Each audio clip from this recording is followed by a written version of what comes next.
Artimus's perspective. I'm sitting in the empty, sterile room in Elysium that I've been offered as sleeping quarters until we get to Frugi. It feels very strange. After all the effort I remember the UTC spending in an attempt to reach and occupy that planet, the munitions, the ships, the lives, and now I'm just on my way there, expecting no resistance.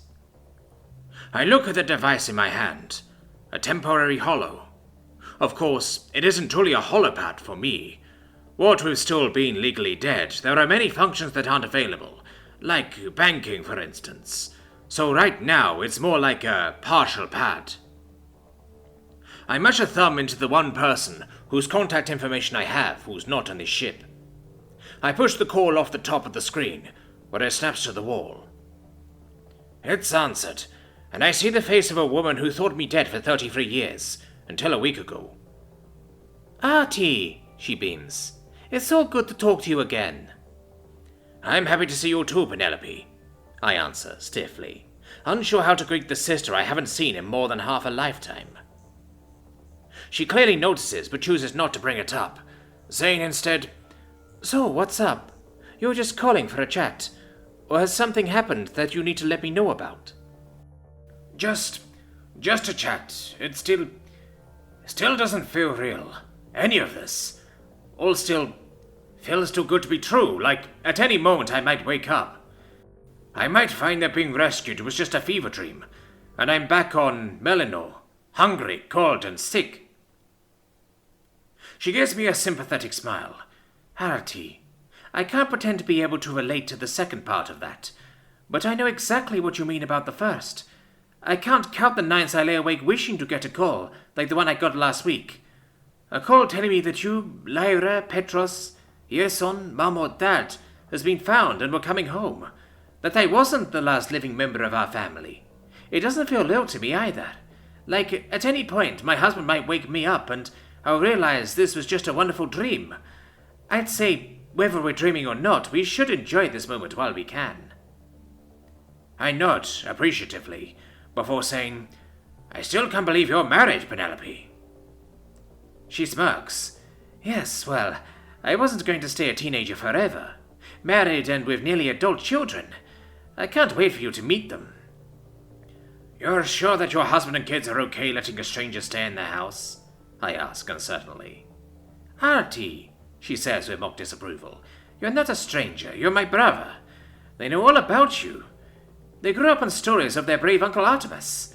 I'm sure they won't leave you alone when you get here. I chuckle. Your husband too? He grew up on stories about me? She rolls her eyes. Obviously not, but he watched me tell our kids all the bedtime stories. So he knows all about you too. Knows how much having you back means to me. I give a joyless smile. Nevertheless, I'll try to be out of your hair as soon as I've readjusted. And I'll pay rent while I'm staying.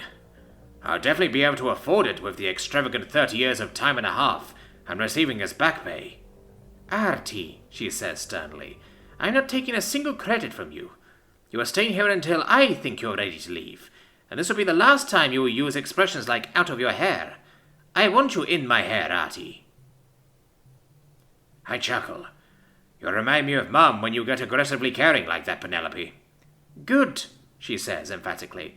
Also, you'll say you think receiving time and a half back pay is extravagant, but if you were offered the opportunity to go back for another 33 years for double the money, no, I answer instantly.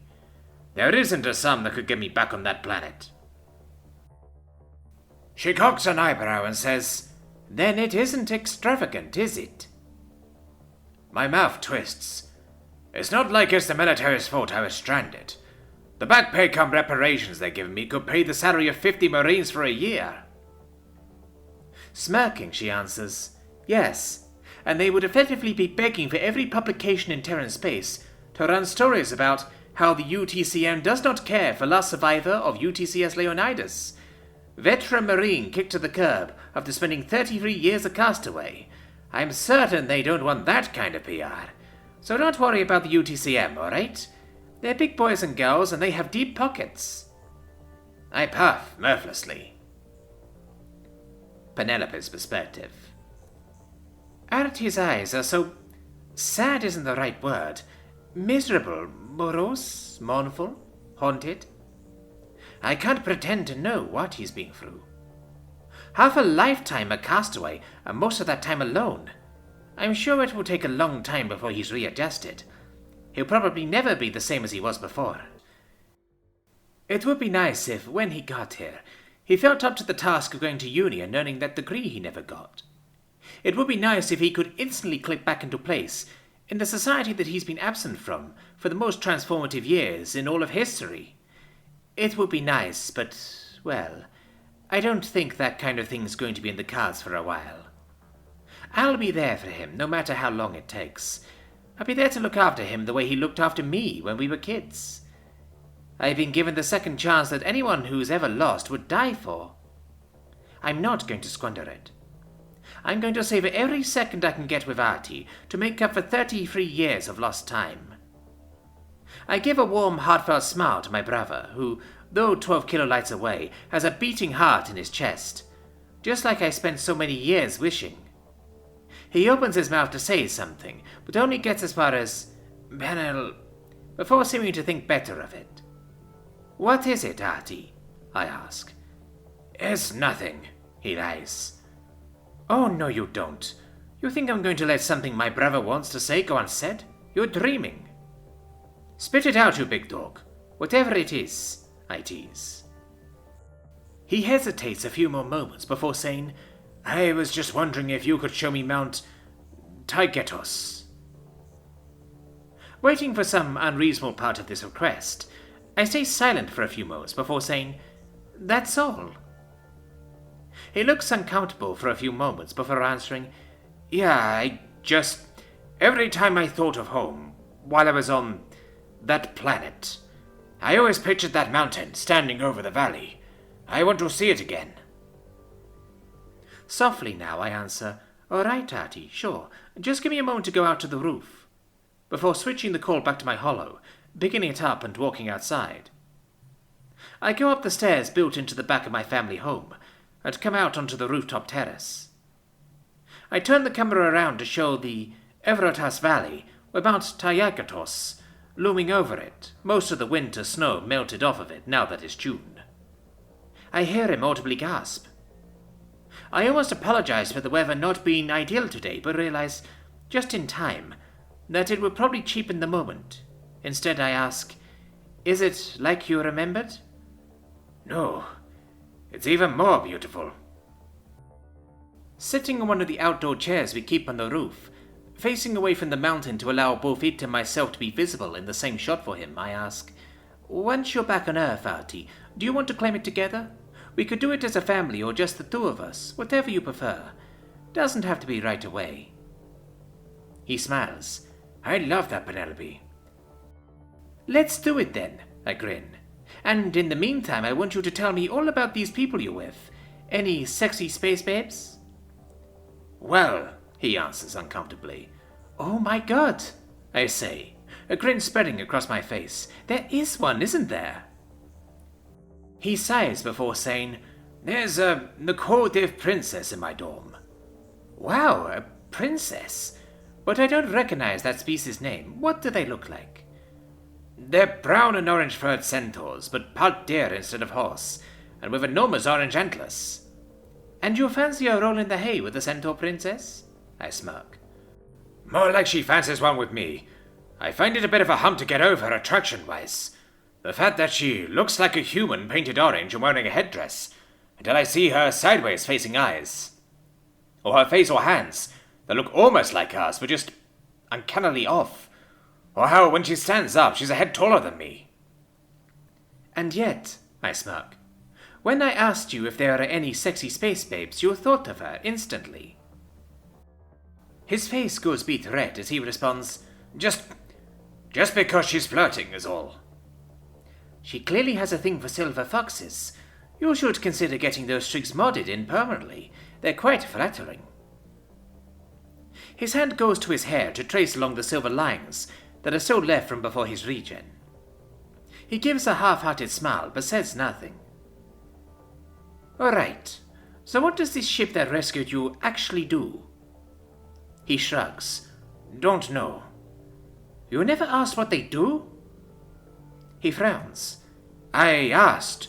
They told me it's a research vessel, but that's all they can tell me. Vasilla doesn't know what they're actually doing either, given that she's only using it as a transport to Frulich. Mirthfully, I cock an eyebrow. This would be the princess, the one you definitely don't fancy. You're on a first-name basis with her, and you're both getting off at the same planet. He turns his eyes upwards in exasperation. Unless I want to call her of Nigholdweek, I don't have much choice but to be on a first-name basis with her, Nell. I smile at hearing my big bro call me Nell for the first time since I was literally a child, but don't mention it. Dieter's perspective. I approach my house to hear sniffling. Taking a moment, I ascertain that the sound is coming from the roof. I round the house, walk up the stairs, reach the top, turn and see a tall, slim, black-haired Greek woman looking at her dark-screened hollow, her face wet with tears and snot, and yet looking as beautiful as the day I saw her walk down the aisle. Penny, I gasp. What's wrong? What happened? She shakes her head and points to her face, choking down sobs. Nothing, Didi. Happy tears. I extend my arms for a cuddle that she stands to accept, before saying, You were talking to your brother again? She nods into my shoulder, as I squeeze her reassuringly. Managed to hold it together for the call, she sobs. You don't need to put a brave face on it for him, you know. It's understandable that you would find it emotionally overwhelming to have a loved one back from the dead. I feel her shake her head. He needs me to be strong for him. Can't cry. He might get the wrong idea. Yeah. Wouldn't want him thinking he isn't welcome. If you say so, don't cough, I tease, inducing a sobbing laugh from her. I truly cannot wait to meet the man who can make my wife cry like this.